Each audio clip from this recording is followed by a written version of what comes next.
Voici une chose que tu vas pouvoir faire facilement sur ton véhicule après cette vidéo, c'est le remplacement des plaquettes de frein arrière. Je vais te montrer comment procéder, mais surtout je vais te montrer de quoi tu as besoin. Déjà, bien entendu, la base des plaquettes toutes neuves. Ensuite, tu auras besoin d'un repousse-piston. Pour ma part, je vais utiliser un pneumatique. Mais bien entendu, tu n'as pas ça à la maison. Dans tous les bons commerces, tu vas pouvoir acheter un repousse-piston mécanique. Celui-là, il est vieux, il est tout rouillé. Je m'en servais quand je faisais du domicile. Ensuite, tu auras besoin d'une brosse métallique, de ton plus beau tournevis plat, une clé plate, là-dessus c'est du 13, un peu de graisse cuivrée pour mettre sur les plaquettes et après un peu de graisse verte que je vais mettre sur les coulisseaux. C'est parti. Première des choses, une fois que tu as déposé ta roue, tu viens comparer tes plaquettes de frein neuves avec les anciennes. Ça t'évitera de faire du boulot pour rien. Ensuite, si ton câble de frein à main est fixé directement sur ton étrier, comme sur ce modèle, tu auras besoin d'un repousse-piston pneumatique ou mécanique, comme je t'ai montré. Par contre, si le câble de frein à main n'est pas fixé dessus, là, tu peux faire comme les freins avant. C'est-à-dire placer un gros tournevis plat juste là dans l'étrier. On va effectuer un effort dessus. Et ça va venir repousser le piston de frein pour venir déposer nos plaquettes. Sur ce modèle, je te l'ai dit, on a besoin de notre repousse-piston.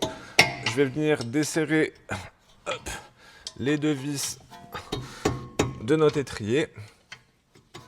Une fois que mes deux vis sont entièrement desserrées, je peux les retirer à la main. Je vais prendre mon tournevis plat. Je vais effectuer un petit effort comme ceci sur l'étrier. Tu vois, il sort tout seul. J'essaie de le décaler juste là. Je vais pouvoir maintenant déposer mes plaquettes de frein. Ça n'engage que moi, mais à chaque fois, avant de repousser mon piston de frein, je viens soulever le petit soufflet. Je vais mettre un peu de lubrifiant à l'intérieur. Tu ne mets pas de dégrippant, s'il te plaît. Ça évitera que quand je vais venir tourner le piston, que le soufflet reste bloqué dessus. Ensuite, tu l'as compris, on prend notre repousse-piston. Oui, le mien est pneumatique, je suis un feignant. Et alors ? On va venir présenter notre repousse-piston au niveau du piston de frein. Comme tu peux voir, il y a des petits ergots qui doivent se présenter pile à l'endroit où on a notre piston. Donc je me mets pile dessus. Hop, là on est bon.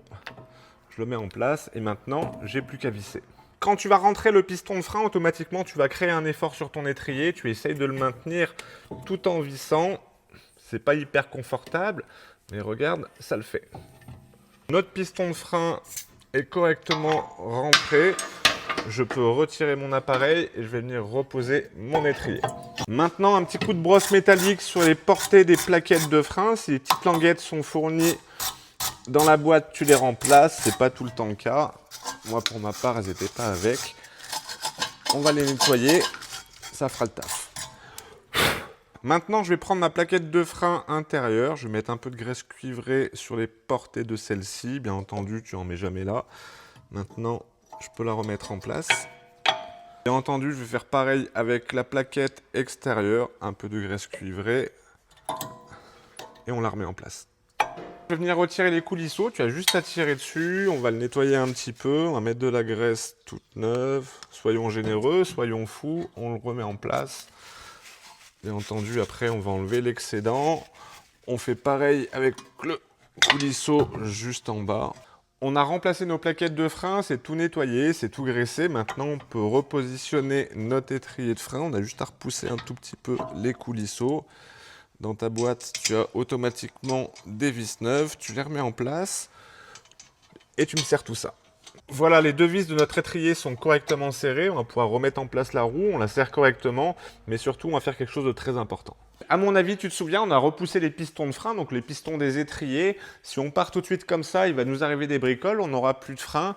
La première chose à faire, c'est d'ouvrir la porte conducteur, de se diriger vers la pédale de frein et de pomper quelques fois jusqu'à ce que la pédale devienne dure. Et pas la peine d'appuyer comme un ours. Regarde, avec la main, ça fait le taf jusqu'à ce que la pédale devienne dure. Après, tu peux y aller.